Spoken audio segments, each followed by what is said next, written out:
2024 was definitely a fulfilling year for cosplay. My name is Nana Kay, and I'm your not-so-niche indie author and writer who apparently also finds any chance she can to dress in cosplay or themed wear. This year I had the opportunity to go to 2 conventions. In early July, I attended LeakyCon in Portland, Oregon, and in mid-August I went to Fan Expo Chicago in Rosemont, Illinois. There was so much to see and do at these conventions, and I even had the chance to sit in on a few panels, with one of them being my very own. One of the aspects I enjoyed the most was getting the chance to stretch my creative muscle in the realm of cosplay. And I made sure to plan these cosplays several months to a year out so I wouldn't be rushed in piecing them together. Highly recommend. My strategy for organizing my cosplay pieces so far has been first finding the inspiration or theme of focus. This usually is a character if I'm looking to cosplay a specific person, or it could even be a world in which I want to cosplay as a self-insert original character. Next, I do a bit of online reconnaissance to see the different ways people have cosplayed the characters I seek to recreate, and begin to put together the concepts of what I want to do together in my mind. I then think about what fabrics and patterns I want to use by sifting through the articles of clothing I already own. I try to see what I can either repurpose or incorporate into the cosplays I want to do. After that, I fill in the blanks of the pieces I don't have to complete the cosplays by buying props, fabrics, articles of clothing to fashion together with the items I do have. I personally don't like buying full costumes outright because if I buy something, I want to be able to wear it or use it again, whether that's in everyday wear or in future cosplays. It's possible that mindset has made me more creative and mindful in my cosplay visions as I work to bring different elements together. The first of my cosplays for the year would be a look from one of my favorite fantasy TV series growing up, Once Upon a Time. I strive to create the vision of Ruby Lucas or Red Riding Hood from the series.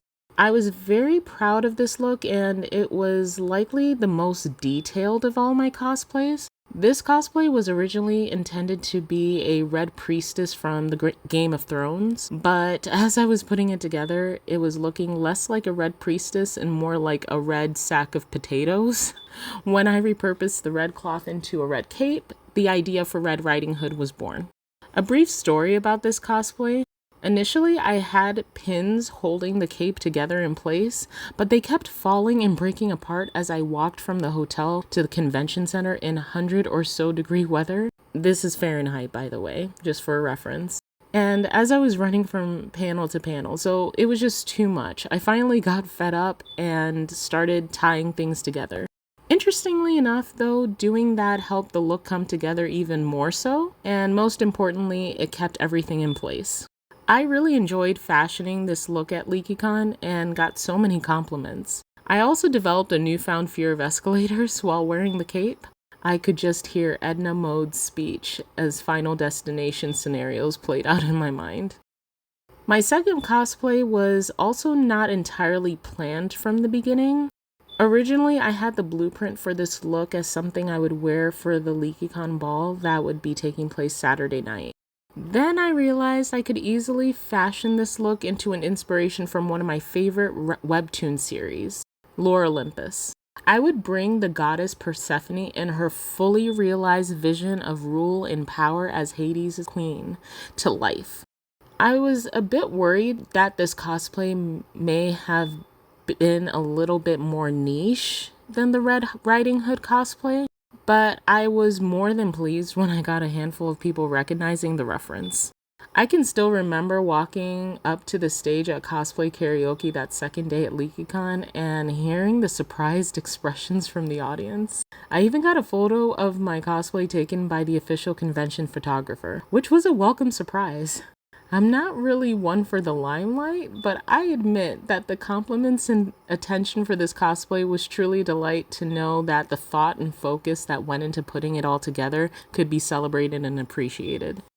My third cosplay isn't much to write home about though. Look, I needed a low-key cosplay day where I didn't have to start putting myself together at 5 a.m. On the third day of LeakyCon, I was going to do a solo presentation on a panel I submitted, so I really didn't want to fuss over what I was wearing too much. For this look, I decided to pay homage to my Hogwarts house, Ravenclaw, seeing as the Harry Potter universe had such a big impact on me growing up.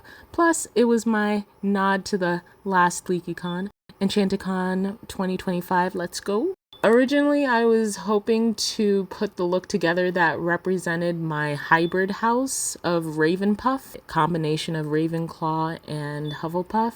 I did find an Etsy shop that sells those hybrid badges, so maybe I can bring that idea back another year. So I decided to break this narrative into 2 parts, and this was part 1. Part 2 will be walking through the cosplays I did for Fan Expo Chicago, so look out for that soon. In the meantime, feel welcome to check out my essay about cosplay and self-identity, available on Medium. I talk through our relationship with masquerade, the history of cosplay, and the influence costume has on how we present ourselves to different social contexts. Hope this tale and my work continues to resonate with you.